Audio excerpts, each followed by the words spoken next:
Hello and welcome to A View from the Cab. I'm going to talk today about school run mum. And when I say school run mum, that means all parents, male or female, that can't let their stupid, porky, fat little brats walk to school. I did a job yesterday. I was doing half a job. It was a school swimming thing, and one of my co-workers had taken this school party to the swimming pool, and he had to rush off and do another job, and it was my job then to pick the children up from their swimming lesson and take them back to school. All very simple, but I was warned, get to the car park early, don't leave it until pick-up time because you won't get in. And several people told me that. Make sure you get back early, make sure you get there, because it'll be a nightmare. And I'm really, really glad that I followed that advice. One of my co-workers is a regular viewer of these vlogs. Thank you for that golden nugget of advice, because it really was good quality advice. It was a sound tip. And because the swimming pool where I was at, where I had to pick up from, it's a leisure centre swimming pool, right across the road is a big comprehensive school, and there's a little primary school, second school built on the same grounds now to cope with all the overdevelopment that's been going on. So because there's children, that means they couldn't possibly walk themselves to school or back, and they couldn't possibly get on one of the 15 buses, I think, that run through there. There's all different companies running buses in and out. But no, we can't make our little porkers walk home. I mean, it could be as much as a mile. When I was a kid, I had to walk uphill both ways, 10 miles, no matter what the weather was. But nowadays, I mean, the firm I work for run a school bus scheme, and children have to buy a bus pass to get to school. And that's fair enough if you live miles from school. But some of these kids you drop off and they only live a couple of miles away, 1.5 miles, 2 miles.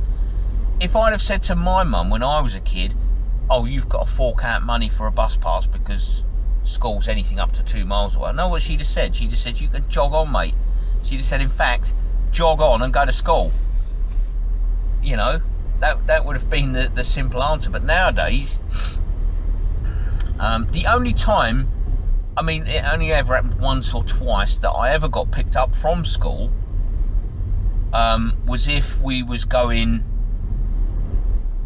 off somewhere else. Like say for instance, my old mum wanted to go to a large supermarket chain, then she would pick me up and my sister, and we'd go. Ordinarily, that was 1 in a million though. Ordinarily, she would make us go home so we could get changed, and then we'd go to a large supermarket chain. If we ever got picked up at all. But now it seems to be a matter of course. The children just expect their mums and dads to take them to school. They're so entitled now, these kids. Well, you've got to take me to school. I couldn't possibly walk. You're having a laugh. And the trouble is, it's not just the fact that these bone idle, self-entitled children are getting driven to school. It's the stupidity that goes along with it. I mean, I saw yesterday, my co-worker, my friend there, he sent me a message saying, you wait till 3:05 and it all goes to absolute what's name. And sure enough, right on cue, 3:05 ticked over, and they all just collectively took their stupid pill. It was like all of them were just waiting for 3:05, and they're all just popped a stupid pill, there we go, we're all going to be brain dead. You've got kids walking out in the traffic, you've got kids walking between cars, you've got, you know, parents, and because I was there in my double-decker, taking up quite a lot of space, these parents, it just blew their minds. They didn't know what to make of it. You know, so they're just driving round and round and round and round and round and round. And this must be a problem for the gym, because if any of the gym members want to go to the gym or go swimming, they can't get parked. They can't get anywhere near it, you know, because all these ridiculous parents that have all taken a super strength stupid pill are just clogging up the car park. And then it was like the wacky races that come 3:05 watching them all trying to get out, you know, and you've got kids walking around aimlessly. You know, these kids, I've said this before, are simply not taught road sense anymore. They've got no road sense. Yesterday I was dropping off on my school route, and kid got off the bus and then just run in front of the bus straight out into the road. Luckily there was nothing coming, but I actually, when I was a kid on the school bus going home one day, I actually saw a girl do that and get hit by a car just a few feet away from me. You know, she ran out in the road, car hit her, and you know, she didn't die or anything. She got took to hospital and she had cuts and bruises. But you know, these kids are just not taught road sense. The parents are just ridiculous. They're just so brain dead. I can't quite put into words just how stupid they are. This morning I was coming past the same sports centre, past the same school, and there was yet another ridiculous parent dropping their little porker off, and they stopped on the zebra crossing. The zebra crossing is there to protect your children from idiots like you, but you're just parking. As long as your little porky little brat is fine, then it's all good. Don't worry about anyone else. You know, it's not for you to worry about anyone else at all, as long as your brat is fine. You know, and then they just take off and they move off like nothing's happened. Like, yeah, it's fine, I'll just stop directly on the zebra crossing. It's all about me. You know, I don't care about anyone else. They can all wait. You know, and the mind boggles.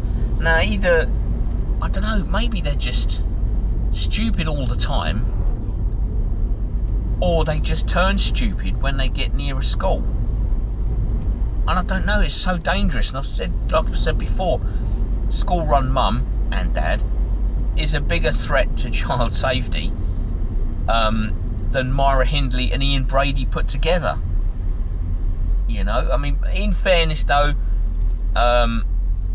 you know, Myra Hindley and Ian Brady, they did have an intent to hurt these kids, whereas school-run mum and dad don't. They're just so ridiculously stupid that they don't really realise what they're doing. I don't think they either don't realise or don't care the danger that they're posing, not just to their own kids but to everyone else's as well. But yeah, so you've really got to watch if you're driving past a school at any time. You've really got to be careful, because school-run mum and dad is going to be around, and they you know, they put the kid in the car, they take their brain out, they leave the brain at home because they're not going to need it, because chances are it doesn't really work that well anyway, you know. And so just be careful when you're driving past schools, not just because of the kids, but you've got to be careful of the parents as well. So yeah, thank you for watching, and I'll catch you on the next one. Bye for now.